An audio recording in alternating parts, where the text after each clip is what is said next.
Good morning. Good morning. It's Louisa Carl Munson from the Barefoot Broadcast, and I'm delighted to be here today. I can see we've got people watching in the chat room. Please do give us a shout. We had a couple of people saying that they tried to message us yesterday and we didn't get the messages.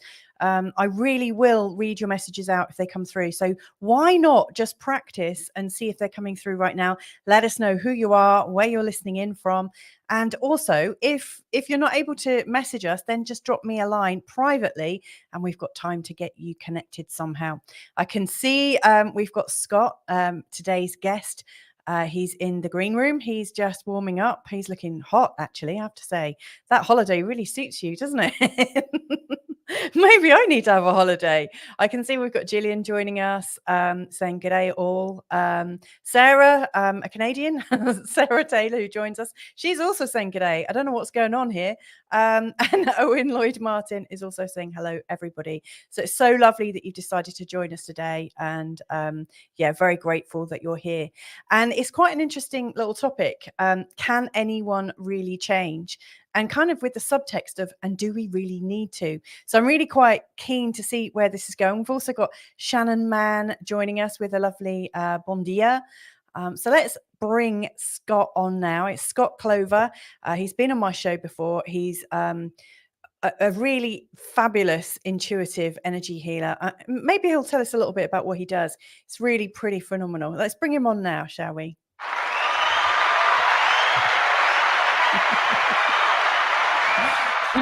How are you doing?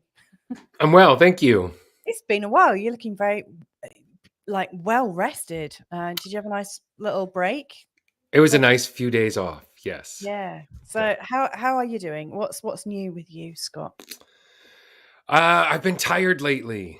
I think Really? a lot of people, I'm going to go with, you're more the astrologer, but the full moon before the last one. So like what, 7 weeks ago now? Yeah.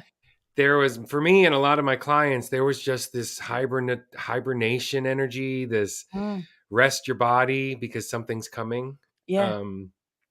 And I feel like that's waning a little bit, the tiredness, because something is coming energetically. I think we can all feel it. I definitely can feel it. I've been going to bed before 10 o'clock, which is unheard of. And I get up earlier than I've ever gotten up, and I don't think that's just my age. No. I think something is happening, and I have some ideas. Why. Are you happy to share them here today? Sure. It's just there's more energy happening. Why? Because our planet has more neural processing units, meaning this ChatGPT thing, this AI that came to vogue about 7 months ago. Yep. People are typing in extrapolations that were never conceived of before. And these computers are working faster and harder and finding new ways to make imagination electronic. And so it's making people also a little more imaginative, I think.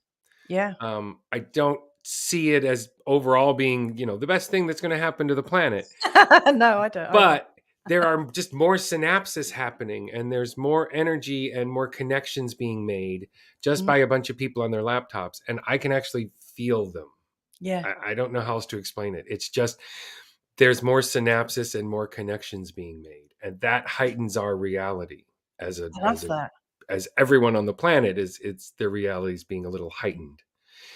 And the people that you think are crazy are a little crazier, and the people that think that we're crazy think we're a little crazier. Yes. And that's not a word I use in my practice, but it is a word you can look at in society and say, what the F is happening with the polarity and everyone's opinion, as opposed to just maybe taking a breath, taking a beat, and considering other people. Yeah. That all's happening in real time, and the waves are getting bigger and bigger on a Mm. monthly basis. Every full moon, it just seems a little more connected, Mm. and those connections have growing pains. Mm. Yes. Well, it's funny. I mean, what you've mentioned there matches a few things that I'm experiencing. So, first of all, as an astrologer, we've had Pluto transitioning into the sign of Aquarius, and of course, Aquarius is all about AI, and Pluto is all about the controls, and I guess a little bit like the medium of controls that we all live in and sit in. And so, we are going through this kind of changing of the guard a little bit in terms of, you know, are we are we starting to trust and work with AI? And we're sort of like balanced on this precipice. So it's really interesting that you mentioned about the AI, because I can absolutely see that happening. You're talking about growing pains. Obviously our kids are quite small, as you know, and every now and again they do get physical pains as they're growing. And as adults, we totally forget that happens, don't we? That definitely happens. And if you have a child going through a growth spurt Yeah. in those, preteen, teen years, sometimes they can grow inches at a time. Yeah. We've got a And boy who's like Digby, his shoulders are suddenly going. yeah, and when they sprout, Yeah. sometimes the body has to catch up, and that creates little barriers that have Hmm. to be filled in, little spaces that Hmm. have to be filled in, and unfortunately, we're not filling it in with what we sense. We're filling it in with what we hear. Wow. I love I I would love say the way as a it started. society. Pardon? I love how this has started, and of course it started like this because every time you and I get together, it always hits the road in a really sort of cosmic way. Um, I think the feeling in the spaces is likely to come up a few times in this. I just a sense I've got. We've also got the eclipses next month. We've got the autumn equinox this Saturday, followed by two big and strong eclipses. So I think, yeah, you like, I see them as like a cosmic in breath and an out breath. And it's like we are all growing, and we're sort of in between the space of where we know our bodies to be and where we feel them to be, like where they're moving. Right. And using that as above, so below, Yeah. we as people trying to heal, and I'm sure a lot of your listeners and Mm. my clients are in that ilk of people trying to heal or And desiring me to as well. heal. I feel like that. Sure, me too. And sometimes that gets over personalized. Mm. Yeah. And I think there's a way to say that as above, so below is happening in the contractions that we feel as individuals trying to heal, or the expansions. And then those happen in our society as well. Yeah. Right. Yeah. Don't And they? we forget that we are such a blip, a micro millisecond on the timeline of the earth and societies, that we are ethnocentric as a group of people. Mm. And that ethnocentricity just says to us, oh, well, it doesn't matter what happened before or what will happen in the future. Mm. And that seems to be either the governments that are happening right there, whereas the younger people are saying, hey, why don't we care about the planet? Yeah. Whether And there each is climate change, whether there isn't climate change, other. I don't care. Like, this Mm. isn't a discussion about that, because there's a lot of Mm. people that have contradictory principles. The way I Definitely. was thinking about it the other day was, if you're a parent and you see your child smoking, Yeah. it breaks your heart a little bit, doesn't it? Yeah, It it just, does. Yeah. if your child is there's something going on that your child picks up smoking, and as adults we have friends that smoke and we smoke sometimes, etc. But to see a child smoke, that really irks, the parent. Mm. And yet, if we look at the planet, the way we have been abusing it since industrialization is we're smoking. We don't need to smoke anymore, Mm. but yet we still continue to do, because it's good for profit. Just Yeah. like when they knew that cancer was caused by cigarette smoke, it was brushed under the table for decades. Yeah. So it just goes to show that if we shouldn't be doing it on the global scale, why do we continue to accept it? Mm. And one of my parents' friends, in their 80s, asked me, what would you do as a psychic? What would you do? And I Yeah. said, well, I would fess up that we had an opportunity in the 70s to invest in different resources, solar power Yeah. being one, Yeah. that we don't need anything else if the technology was behind us and there was some emphasis on that technology. The same Mm. with fighting disease and things like that. Mm. So yeah, we're going through a growing pain, Yeah. and the children are starting to get it, and then also the manipulation of what they're seeing on the screens. A lot of these reels and things are quite an anti-establishment. Mm. If you click on one thing about some idea that you might have about something going on and it goes down a rabbit hole, then the algorithm has marked you.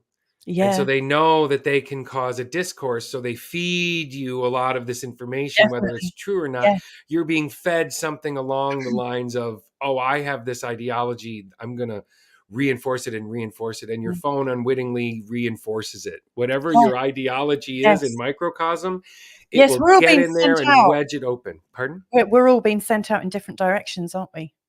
It seems to be Yeah. just by, if you click on those things and click on one and then the sort Mm. of the polar opposite, it will lead you down there until you tell it otherwise, until Yeah. you engage it otherwise. So yeah, we are being autonomically fed polarizing information Yeah. to tick us off. Yeah, definitely. And Yeah. I'm upset Mm. a little bit when I hear everyone blaming these young kids for having ADD, Yeah, I am as well, actually. when the light bulbs we're using, Mhm. make us go a little nuts. Yeah. And Yeah, it's yeah. proven that we're saving energy, Mm. by using a Yeah. light bulb that makes us all go a little edgy. Yeah. And yet we need light at night if you want to be productive. Yes.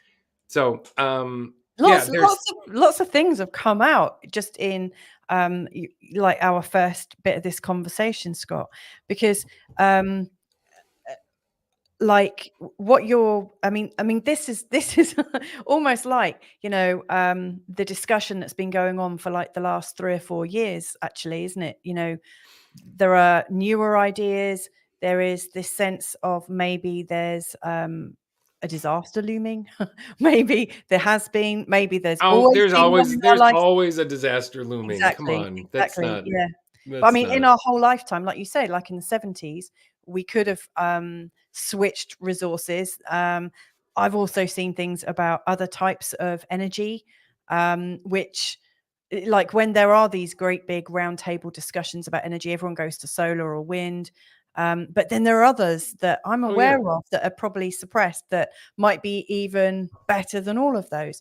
Um, sure. there's so much going on. Now, I just want to take it a step back a little bit. I really liked what you said about us being like a little blip in the history, like that we have this kind of real sort of egocentrism, like we really think we matter. And then because it's all like perspective, isn't it? Like if we're talking about can anyone really change and do we need to, that really feeds into this overall discussion because well, in the last few years, never have I ever felt so much energy or almost like a compression for me to fit into a box. And that might just be because of the times we're living in, and and also the fact that I don't like being put in a box. So if I get a hint that I might be, I'm like railing against that. But it feels like at this moment in time, there are people wanting everyone to change at the same time. According to wherever you've been siphoned off, according to like your viewing histories and stuff, it still feels like there's a lot of antagonism and this sense of you must change. Do you feel that at all? Um, Or the ideas that if we all changed together, everything would work? Um, what are your thoughts? I would say that there is a heightening of a vibration, and people vibrate differently. We're all at our own Yeah. harmonics. Yes. So if you tune up the Earth's vibration, we are all going to vibrate higher. That doesn't mean we're going to vibrate nicer. Yes. We're Yeah. just going to be more of what we are, Yeah. right? It's like giving a drunk money, I love right? that They're analogy. just going to be more of what they are. Mm-hmm. So it's the introspection side. And to bring it back to the point of this meeting, and I apologize, I just got the tone of what it's so called when you at the intro, but I can be very clear and sort of just strike this right where it's at and Yeah, you say, do. do we have the power to heal? Yeah. And I would say yes. And people say, well, then why don't we? And I would say, because we don't admit that our parents were fallible. Ooh. Right, me just do a timestamp of that moment when you said that, so I can go back and have a look at that one. That is huge. Run that past me again. Sure. Can we heal? Yes, but we Yes. don't, because we can't admit that our parents were fallible. And that's a blanket statement, but a Yeah, lot yeah, of people are challenged with the fact that in the time their subconscious was developed, which is for our age was about the age of 7 and before that. Yeah. For your kids' age, it's probably 6 and below. Yeah. Why? Because there's so much more activity. Yeah. But generally, people of my generation and a few below me, it's 7, and now these younger kids, I'm seeing it solidifies right around the age of 6-ish. Yeah. That's a really big increase. Mm. You know, and if you look at other cultures, some westernized cultures let adolescence happen into your 20s, whereas some other cultures, adolescence ends when you're 9. Mm. So we do have the capacity, but then where's the compassion? Where's the sense of achievement? And then also where's the sense of self? Yes. And if you're too confined, then your sense of self is going to be sequestered and you're going to have to find it later in life. And if you're too open, then you may not have boundaries. And so your sense of self gets diluted. Mm-hmm. Or you give it away because you're a bleeding heart, or you want to overgive because you never solidified yourself as a child. So a lot of things happen because our parents were just as sort of new at this as we are. Yeah. And they were children having children. Yeah. And when you're growing up, you think the family is the most important for chakra, tribal nuance. And when there's a ripple in that, or there's an addiction issue, or there's an anger issue, or an abusive issue, or a narcissistic issue, or a codependence issue, or whatever you want to pick, because we all had families. And if you didn't, that's a whole set of issues too, right? Yeah. So we grew up thinking it's us. If there's a ripple in the family, we can shift or change, and we bear the brunt of a 3, 4, 5-year-old. That's when narcissists get developed. Narcissists gets developed because the parents are going through something traumatic, and the child gets lost in that and doesn't feel that same compassion, and then takes it upon themselves and lives with shame. And a 4-year-old that lives with shame becomes a malignant narcissist in the future. Definitely, or can do. Can. Yeah. So narcissism gets stuck. So the nervous system has 7 stages to IRCT, to fight or flight, and it goes into sort of hyper stages. And generally narcissists exist in stuck in that 6th or 7th shame state. Right. And they're always stuck there. So they're always trying to embellish or make themselves feel like they're not there. And they will do anything they can to make sure that people don't see the cracks in the veneer. Yeah, that's fascinating actually, Scott, because you know, like in the work I do, I've not met anyone that's not really like displayed any areas of shame at all. You know, I see it as being something that everybody is aware of. Now, Sarah, who's listening in, she has said more of what we are. Bam, loves that. Sarah, if I'm not mistaken, did you talk about recently how people that can see their shame, or people that can reflect on the things that they do badly, like are people who are definitely not narcissists. I think you had a sort of definition of psychopathy. If you know what I'm talking about, would you mind putting it into the comments? Because I'd really like that. Because I remember thinking, wow, that was really succinct. Now we've got somebody I've never come across, Rob Gal, before. So welcome. Thanks for joining us. Who's blaming all the kids for having ADHD?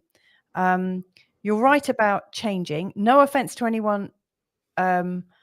No offense to anyone want the extreme left are the worst about forcing change. I'm not pro right or left. Okay, so this is getting a bit political, but let's just have a look at the first part of the question. Who's blaming all the kids for ADHD? I guess what I meant by blame is that they have to find a reason, an excuse. And so in America, predominantly, they just medicate. Yeah. As opposed to placating or making sure that the nutrients are is missing out of our diets. Yeah. So many minerals are missing out of our traditional diets now because of industrial farming, that the kids' systems are depleted in certain ways, and those synapses in the myelin is not shifting correctly. And so the children aren't processing information the way calmly, let's call it, which is irritating to the adult. It's not that it's right or wrong, it's that it's irritating to the adult. And so that means it must be placated.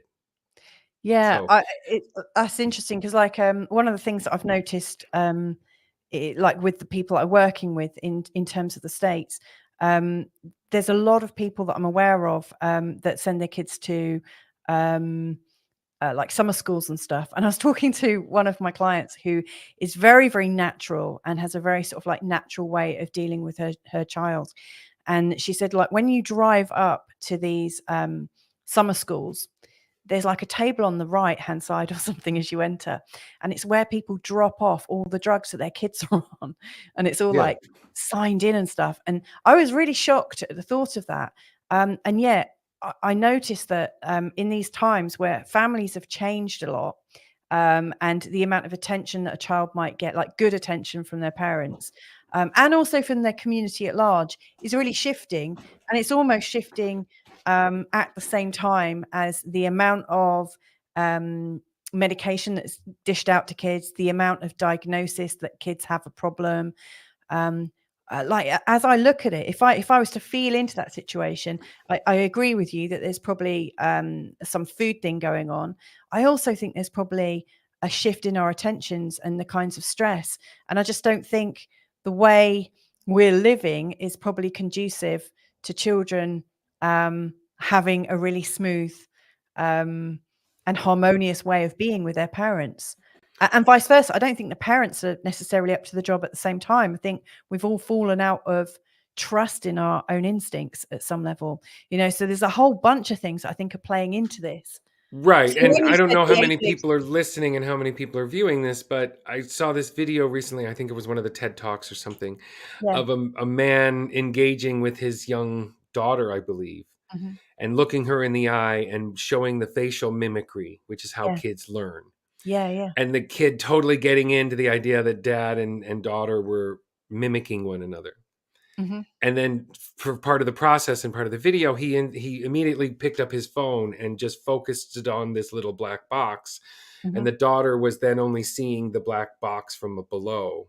And she became irritated and kind of ran around the room looking for something else to do because she wasn't getting the mimicry. So then she was left to her own devices. Yeah. And kids don't learn on their own devices. That becomes a feral mentality. And if the feral mentality is then based on the other screen that you give because you will give on your screen, this isn't anyone is a bad parent. It's technology has not factored into child rearing once again in the last 20 years. Yeah, this like the whole problem landscape of it has changed, hasn't it? It's changed so completely and so quickly. I have a lot of clients who are educators. Yeah. Whether they're teachers or they work in the professional side of education. You can't keep up. Yeah. And once again, with this ChatGPT, people are going to extrapolate information differently, but you may not read your favorite book the same way. Yeah, exactly. Because you're going to read the book kind of, and then just ask ChatGPT, and then you'll go to class, and then, our love of learning may be different going forward, and it's not adaptable on the turn of a dime. Yeah. And we as humans, or particularly Americans, expect everyone to adapt so quickly. Right? And that's Which just not the totally fits case. into the can anyone really change? We've also got a comment from Sarah saying, I can't remember what I said, haha. Sometimes I get a download that is in the moment. Sorry. Well, if it comes back, let us know. I would really like that. So yeah, can anyone really change? Like the whole idea, like you're saying, Americans almost want people to change in that moment. Now, I guess what I'm asking is, how long does it take for change to be integrated into the family, into the community, into the country, into the ethos? Okay. So there you have it. You are an army of one. Exactly. Yeah. It's changing other people is unlikely to happen. Yeah. Unless you are inspiring through your own filter. Yeah. If you dictate, it's not going to work. Yes. For the change. If you look at the younger kids talking about the climate change, they're impassioned about it. It's not, I need this to happen. Right? So we're so used to. I've seen a little bit of both. I've seen some that seem really so impassioned, and I've also following that dogma has to happen, and when that happens, it doesn't really congeal. No, it doesn't, does it? No, not long term. You have to decide.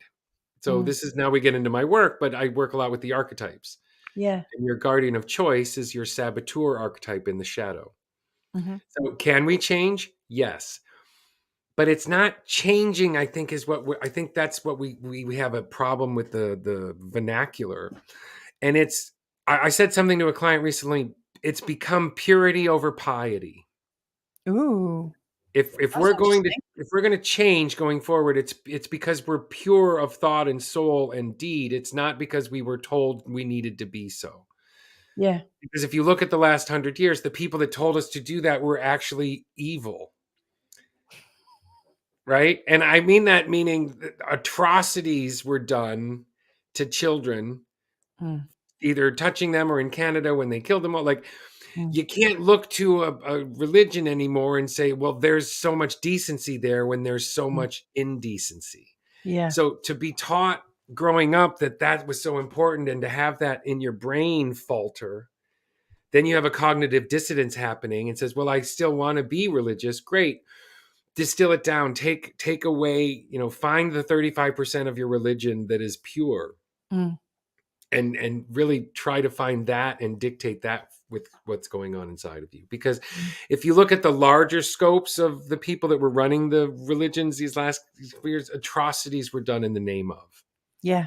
And so it's becoming, because the churches are losing their power, because of the family structure is different, and you've moved out of the countries that are more religious. It is going to become, what is going to change and save us is purity over piety. Yes. So I really believe in a non-dogmatic view. I see energy patterns, myself. That's why the person, like, to me, it's all a pattern. There's energy on this side. There's energy on this side. Sometimes it's balanced. Sometimes it's incongruent. Sometimes it is congruent. Sometimes it's harmonic. Sometimes it's discordant, right? Yeah. But I tend to stick to, me personally, what I say, treetops to tree roots. I don't go too far up into astrology and things like that, even though I know it affects us, and I can tell when there's a full moon, or I can tell when there's an eclipse. I stick to the healing of the people that I work with, individuals and groups. So it doesn't behoove me too much to look at things even from a societal perspective, because I'm more based on a one-on-one or group basis with my clients about, intuition for one.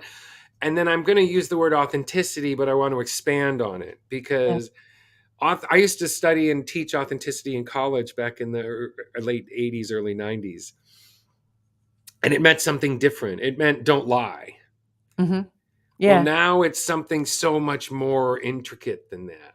So has that changed then? So, like, it went from don't lie to to, as I said, purity. Finding yourself, or Yeah, well, you can not lie and be authentic, or you can say what you mean about how you interact with the world and see if it relates or doesn't relate to the people around you, and then find your tribe.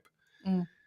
We were so set in our first chakra, the way we were growing up in the 50s and 60s, even, that you had to have a large family if you had a company and you needed workers, then your kids worked for you. So you had staff, if you will, on a farm, or that, Yeah, that's changed now.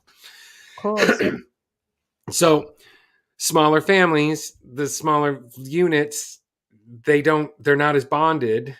Mm-hmm. And there's always either the black sheep or the person that thinks differently, and this polarization is Yeah. happening. So as you pull away from your tribe, where are you? Yeah. You're by yourself. And Yes. hopefully you can find yourself and then find your tribe from there. I have a podcast where I talk about Yeah. finding your tribe and Yes, things you like that. do. It's very good. Do Thank you want you. to do a plug for it? Go on, tell us, what's the name of your podcast? Oh, it's called Coming Out Intuitive. It's no, I'm sorry. That's the name of my classes that I teach, Coming Out Intuitive. My podcast is called the Intuitive Energy Podcast. Yeah. And it's essentially things that I wish I would have known or learned about concisely and succinctly. I put it all in one place. It took me years and years and years as a burgeoning intuitive to understand what was happening to me. And so it's not always straightforward, is it? Pardon me? It's not always straightforward, is it? No, not at all. But so I talk about subjects, and I think you and I have a bob and banter on there a few times. Yeah. It's about things I would have liked to have known about being intuitive and intuition when I was looking for information out there, and I put it all in the same place. So, but I enjoy that. And then I teach a class called Coming Out Intuitive.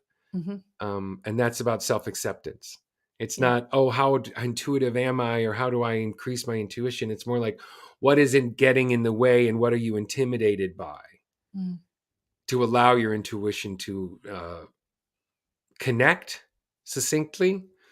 I'm not the biggest fan of words like thrive and things like that. I keep it a little more real, because being intuitive is a blessing, but it also is a lot of work. So you want to pick up the information that is necessary without picking up extraneous information or a cacophony. And sometimes we pick up that cacophony because we feel self-conscious about what we are and what we're able to do. And so what I hope to bring out there is to help people understand that the people that may have maligned your intuitive abilities from flourishing are no longer in the picture in the same way. So we can go back to that childhood imagination. We can go back to that 3, 4, 5-year-old and figure out what were the times and issues that you had growing up that maybe contracted or sequestered your intuition. Yes. For a lot of people like me, I was told that I was disingenuous or that I was lying because I knew things I wasn't supposed to know. Yeah. And to tell someone as pure as I was like this little angel picking up information and being told that I was a liar, it just was so incongruous, and it made me feel so bad because I knew I wasn't. I knew that wasn't part of what I was, but that's the only way it made sense to my peers and my family. And so that can be awfully constricting. If that happens too many times to the right psyche, then you don't become the intuitive person, or you don't grow into the intuitive adult that you should be. Or can be. And actually, I do wonder with some of these diagnoses of children as having ADHD and things like that. I just think, they may well be children that are slightly inconvenient to their parents or slightly inconvenient to the teachers, seeing things they're not supposed to see, talking about it, and having that kind of energy. There's all sorts making of connections. I mean, that's a lot of the homeless problem. Yeah. A lot of the homeless problem in America is people are overconnected. They're overexposed to the energies in the different multidimensional energies that are out there. You see the people, at least in New York, that are talking they're having full-on conversations. Yeah. And that isn't just schizophrenia or bipolar. It really is an inability to exist in our society. And so That's interesting you a say lot that. of them, like a large percentage of them, are just too open, and they didn't have the skill set growing up to close it down. Fortunately, or unfortunately, in my case, I was such an intuitive kid that it made me awkward, and I realized I was awkward, and so I decided to shut it down. Yeah. And it was that retention skill that I had all those years, decades even, that allows me now to open it up for work and then close it back down again. So I'm not driven mad Yeah. by what I'm picking up. It's interesting you say that, because when Carl and I first got together, we did a lot of volunteering around a trust that supported individuals and families of young adults with autism, like people experiencing autism and other sort of spectrum related differences. And, there's quite a few people that suggest that people with autism actually, whilst, there's this idea that they're really shut down and locked in and whatnot, there's this branch of thinking that just says, look, they feel too much. They're really hypersensitive to things and have to consciously shut themselves down as part of a protection. Yeah, I would see it almost like a periscope. A tunnel vision periscoped, but they have many of them, but they're very directed. Whereas, we're supposed to be able to extrapolate and interact with all of these things on a equatable level, but not if you have too many periscopes that are limiting and focusing your viewpoint. Then you can't play outside those lines. It's not possible. And so, it is an inconvenience for the parent because the parent doesn't see the world that way. Correct. Yeah, well, I mean, like when Carl and I are working, I'm working with about 20 windows open on my on my computer. Every now and again, if I need to focus in, I'm getting too distracted, I close a load down. But it's like having the choice and skills to be able to do that. Right, Sarah. And that's a part of that is addiction. Yeah. Addiction is a focusing tool. Yes. So some of the medications and the amphetamines medication is to supposedly direct and focus, whereas marijuana can also be a focusing tool in that you hyper focus on one thing.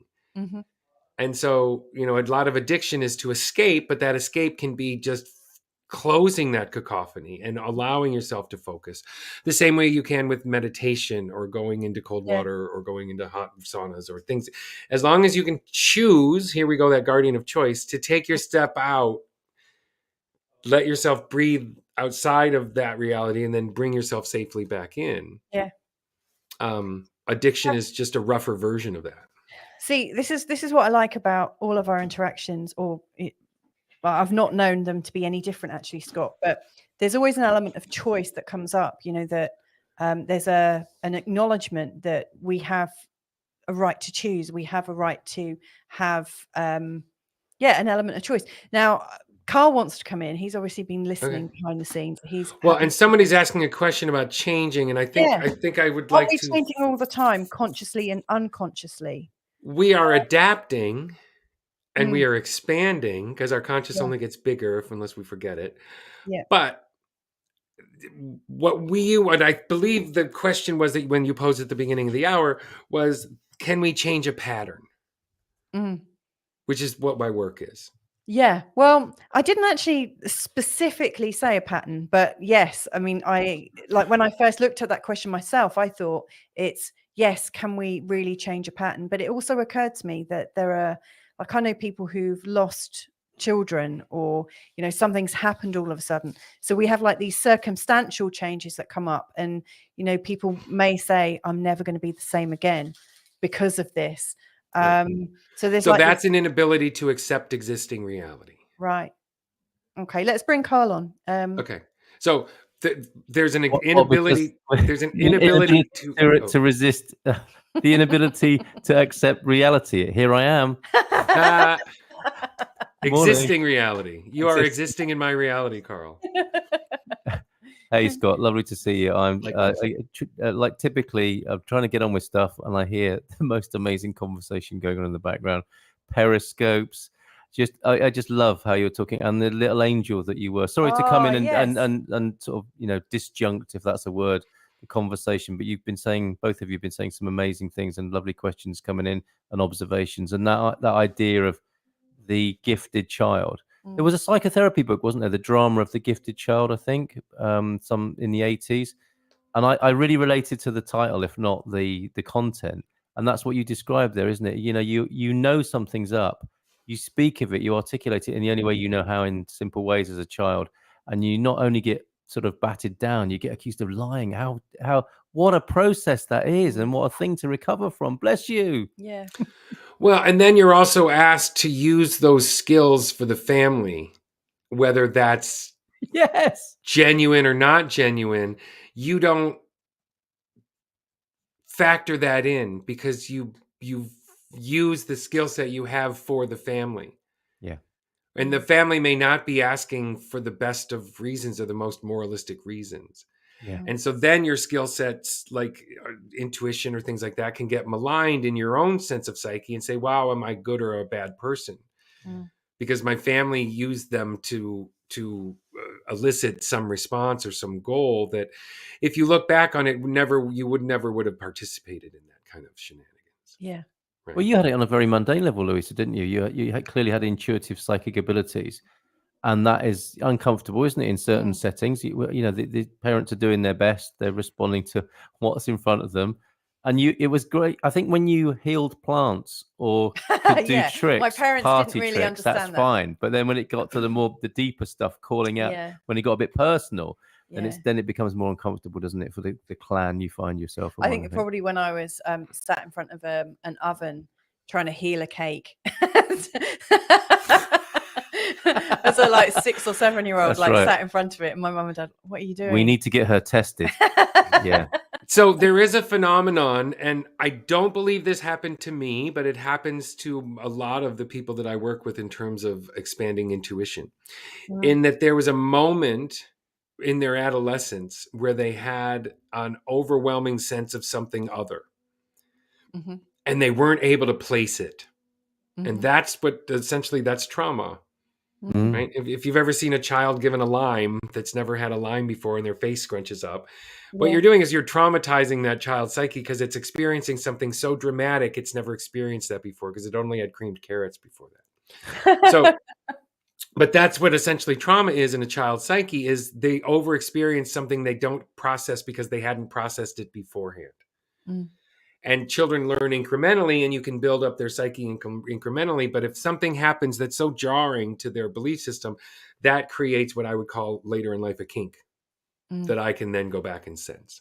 But when children are open to other paradigms, other multi-dimensions, spirit animals, ghosts, what do they call that when kids have an imaginary friend? Yeah.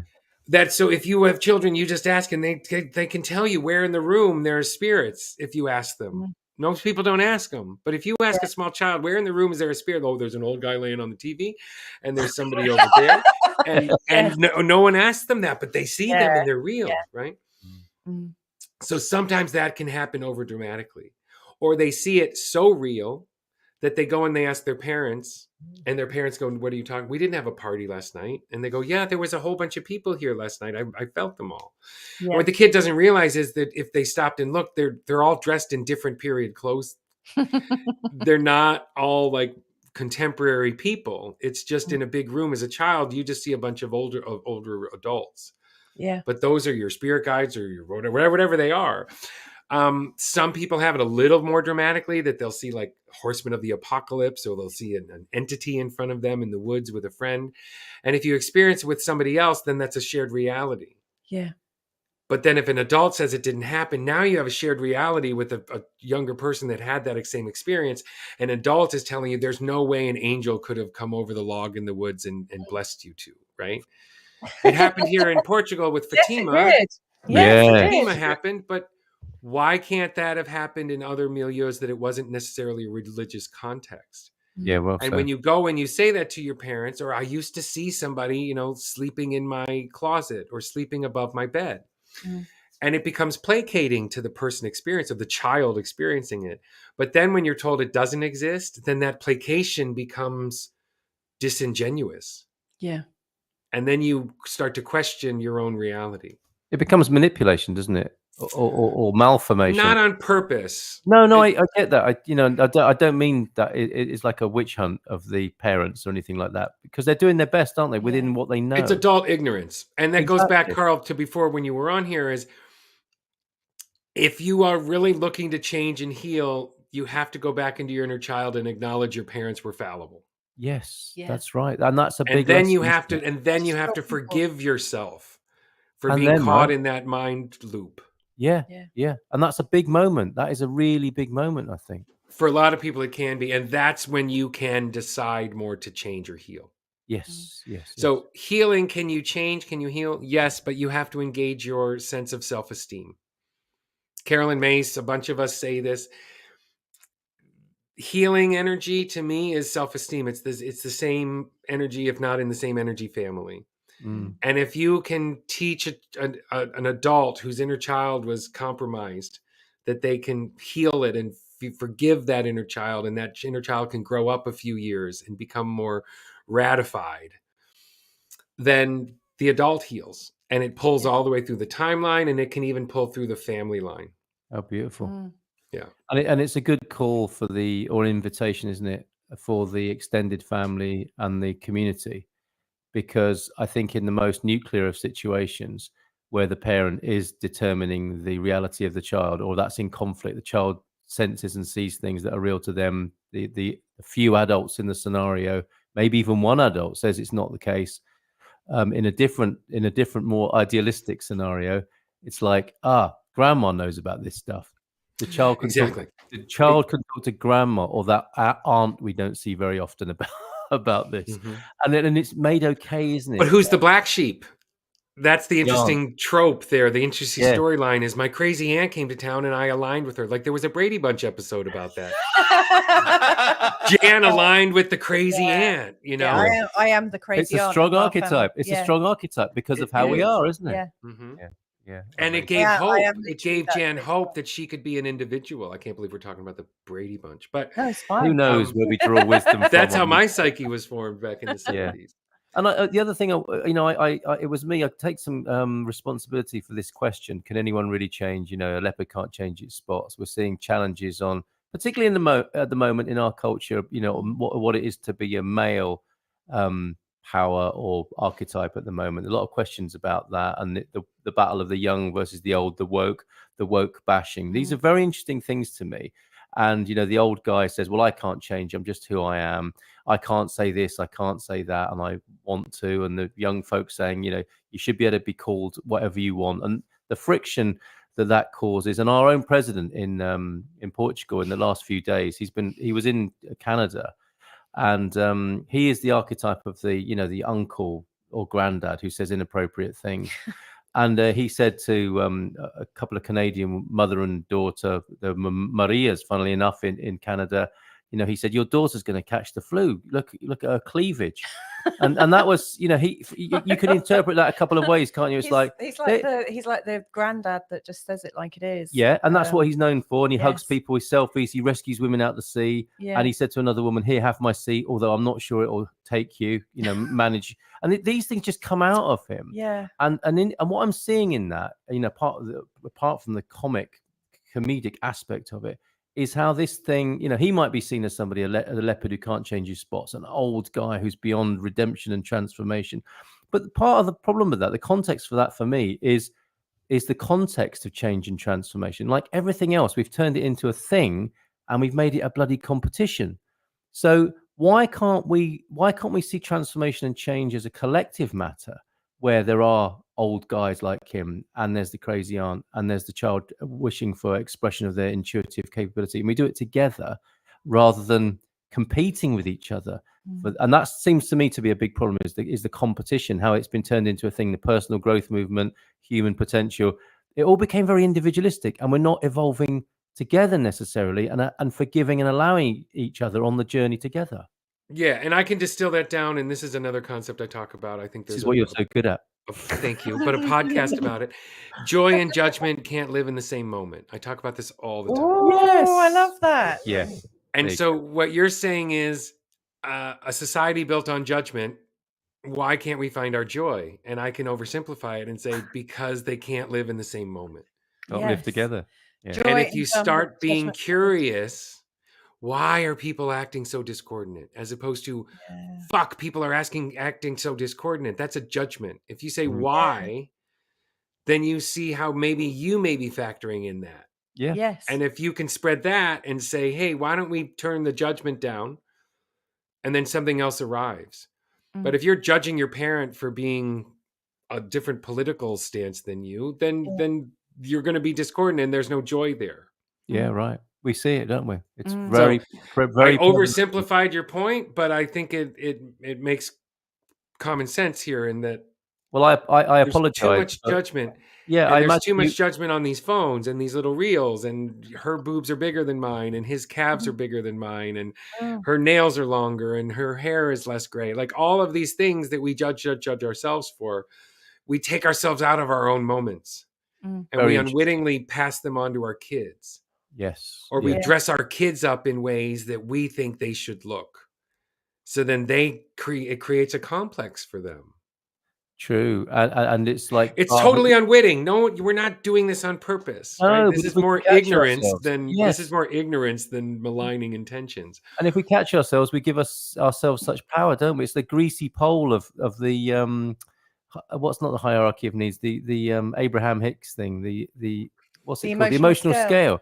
Oh, the emotional scale. Yeah. If we start with joy, it tends to, unless we consciously hold joy and share joy, I think it does deteriorate into judgment, because it's like, look at those lovely nails, look at those lovely pecs. Okay, so if you look at that emotional scale, then you can appreciate things that are different, can't you? Exactly. Granddad, you said something that's a bit off these days, but why did you say that? It's because I love life. Okay, Granddad, you're forgiven.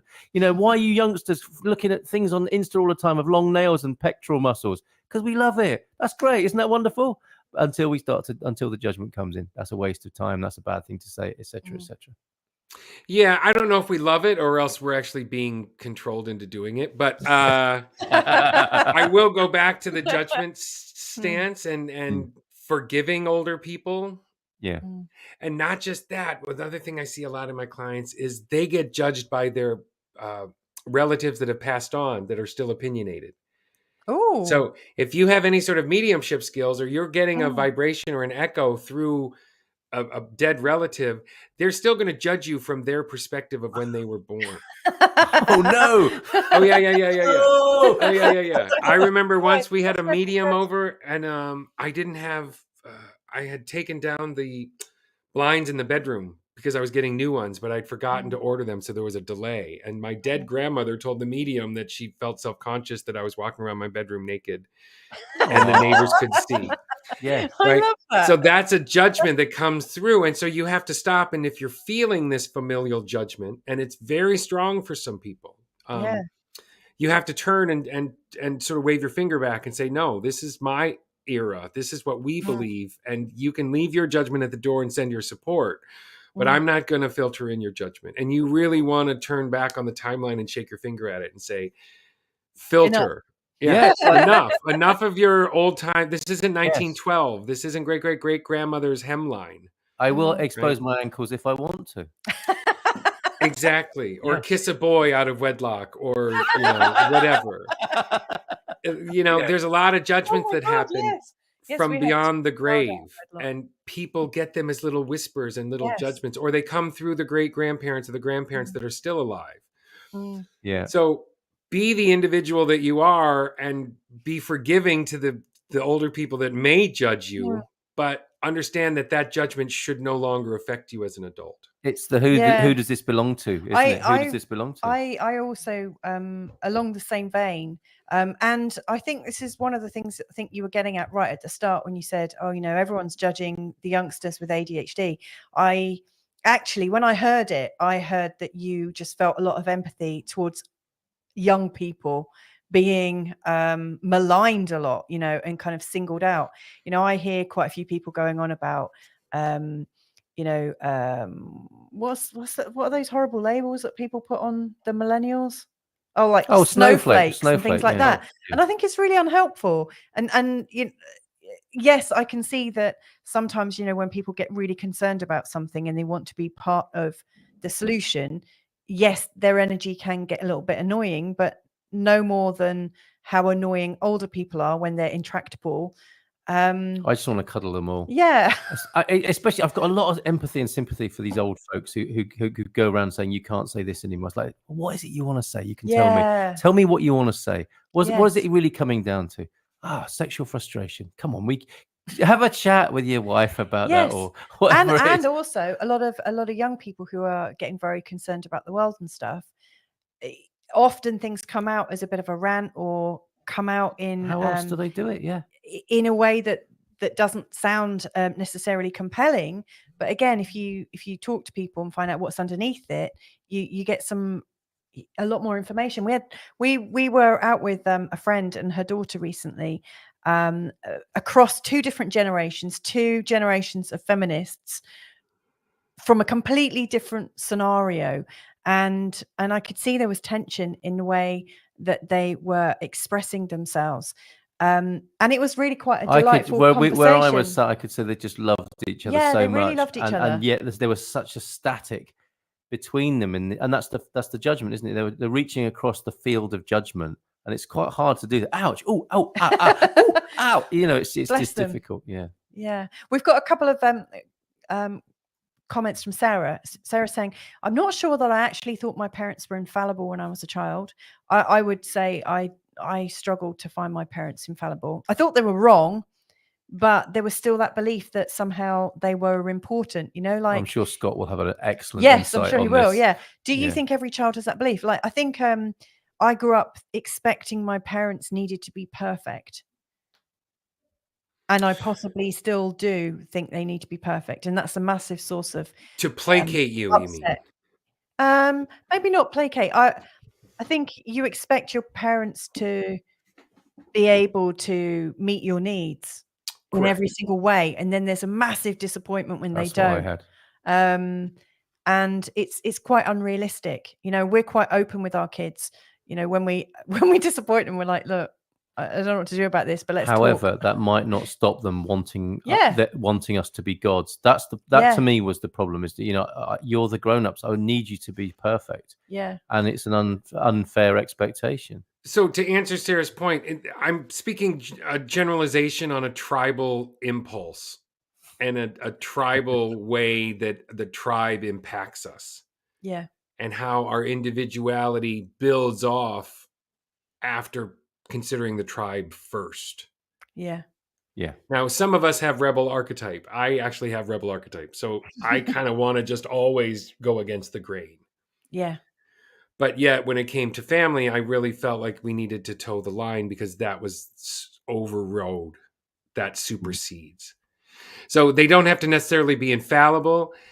It's that you factor the family's take first and then yours. And as we grow older, that should shift. Very interesting. And tribal, societal issues, that's a permission when I talk about healing. And then an internal issue is more of an allowance. So if you're trying to look to break those patterns, if the pattern was started by the first chakra or the society, that's a permission that you need to give yourself. Yeah. And if it's an individual thing that you decided, I have to change to fit in, that's an allow statement that you would formulate. Yeah. So I thank you. Was it Sarah for the comment? It's not necessarily an infallibility to every parent. It's how much of the tribe did you let factor into who you are? And then how much of that is palatable to you as an adult? Yeah. And when it becomes unpalatable to you as an adult, do you keep it inside of you like bile? Or do you release it so you can have something else in there to replace it? And a lot of us struggle until our parents pass away, and even afterwards, to hold some sort of balance on that line. And we end up bearing the brunt or suffering from it because we don't fully express. So I hope that helps. Yeah, absolutely. Yeah. And I get a sense of the chakric chiropractic. You know, if we are attending to our chakra energies in an imbalanced way, it's analogous to the physical chiropractor work, isn't it? Of, you know, if things are coming in at different levels, at different intensities, and they aren't a kind of holy alignment, if you like, we'll walk funny, won't we? Or we'll behave funny. Correct. Well, matter follows energy. Yeah. So if your chakras are misaligned over time, your hip will be out of alignment. It's just matter follows energy. So the energy pattern starts, and then the physical cellular matter builds off that energy pattern. So is it possible that a very experienced intuitive energy person could look at the way someone walks and say, there's some tribal stuff going on here?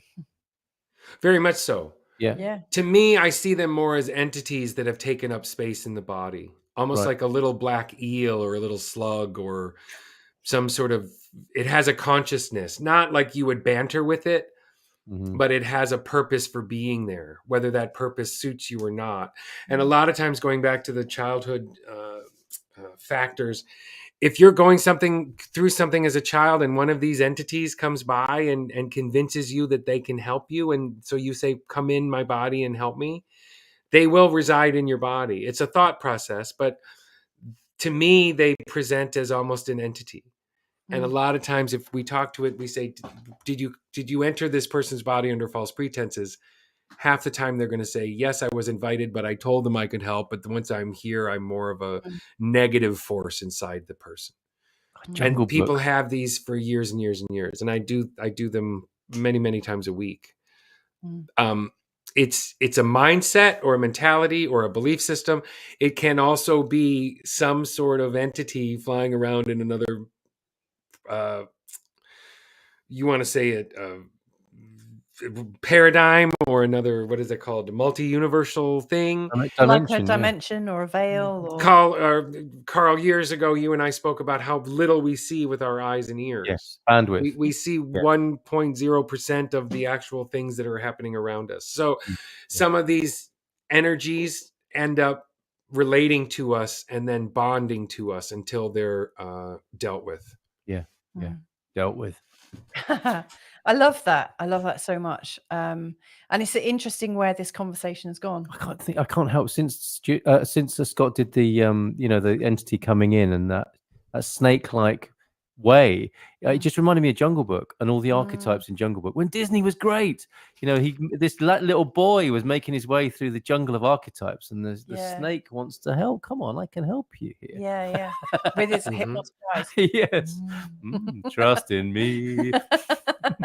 Yes, I don't recall the movie so much, but I do know that yes, that's exactly what can happen. Is if a scared child has something bad that happens to it and you say, this thing comes by and whispers in your ear, I can help you. Okay, great. I need help. But it doesn't intend to be helpful. It needs that negative energy and it ends up feeding off that negative energy. And it's the hero's journey. It's the energetic hero's journey of us all, isn't it? The voices, the challenges, all of these things, the helpful people, the people pretending to be helpful, and that we realize they're not. It's just amazing. Yeah, but it very is corporeal. It very much, it lands in people's intestines. It lands in people's hips. It lands in people's hearts. It hides behind things. Generally, they like to reside in the back of the chakras, not in the front, because most humans perceive their chakras in the front and they don't give much credence to the back chakras. Yes. Very good. But I talk about this all the time. If you're having an argument with somebody face to face and you say, get off my back. Yeah. Well, what do you mean? You're looking at your face to face. Other people's energies come at us from behind. Yes. Interesting. And sometimes those things can whisper at us. Like we have that analogy of the devil and angel on our shoulder. Those are real for a lot of people. Sure. And they don't realize it. And once you do, you realize, oh, my IBS is better, or my, I don't have this ailment, or I don't have that sort of coagulated or stuck energy in my body that creates a physical ailment. So if you can chase away, or in my case, sort of excise the energy out of the body, and I have the client do it. I don't do it on my own. I have the client do it for themselves because they're the ones that invited it in ultimately. And I may have done that with one of you at one point. Yeah, both of us. These things. We both tasted that. Yeah. So this is not woo-woo. This isn't Hollywood. No. This isn't a ghost-busting thing. This is honestly, it's just thought patterns that get stuck in our body, and whether that's our own thought pattern or something else's thought pattern, you're being maligned because it's mostly parasitic and it's mostly symbiotic. Like it just feeds off of, and for a lot of people, I did 2 last week that they really fed off the negativity that their placement in the body maintained. So they were in the body that caused a negative aspect, and then they fed off that negative energy. So it was like a self-fulfilling prophecy, or a factory that didn't need resources. It was anaerobic almost. Yeah. The negativity for some of these things becomes anaerobic because it's creating negativity in the body or the psyche, and then they feed off that like a protein shake. Yeah. Wow. So it's in their entity's best interest to stay there. Yes. Until you meet someone like me and the inclination of the client who says, wow, I see that thing now. I can almost sense it. And I go through a very simple protocol. We talk to it directly, and then we tell it to get the fuck out. Yes. On your bike, sling your hook. Like Sarah's saying. I like what Sarah's saying here. All black eels. Currently my body can leave now. Yeah. It's not always, Sarah, it's not always necessarily a black eel, but that's generally how I perceive it. It can be a density, it can be more amoeba-like or slug-like. And then it can also be more sinister, and it can be more less entity or dim-witted slug. It can actually have more of a nuanced thought pattern, which means it really doesn't want to leave. Yeah. Oh, this world of archetypes and energies, it's so wonderful, isn't it? Yeah. Beyond the little bandwidth that you mentioned, Scott, that we looked through. We had a cat visit last night. Oh gosh, yeah. We had a very noisy young cat yowling outside the house. And in terms of eels and slugs, and I was thinking, we don't like those things, do we? We don't like the spiders, the snakes, the slugs. They're slimy, they're archetypal to us. And I wondered what this young cat had for us with its massive saucer-like eyes and its empty belly. And it's love. It was just alternating between giving love and purring and yowling with hunger. It was really quite an extreme sort of dynamic episode, wasn't I've been up since 5 because with this cat. because of a squelching cat. Did it want to be adopted? Cats can be multidimensional depending on the cat. It's disappeared. It's disappeared like a magician. It was with us until this morning. Wizard. And then it wanted a bit more food, and it stuck around for another few hours of love. And then all of a sudden it just went to the front door, said, my job here is done. Almost like it came in to heal. Done. I mean, it slept right over the three of us, like you, me, and Solomon, our youngest, and it purred all night.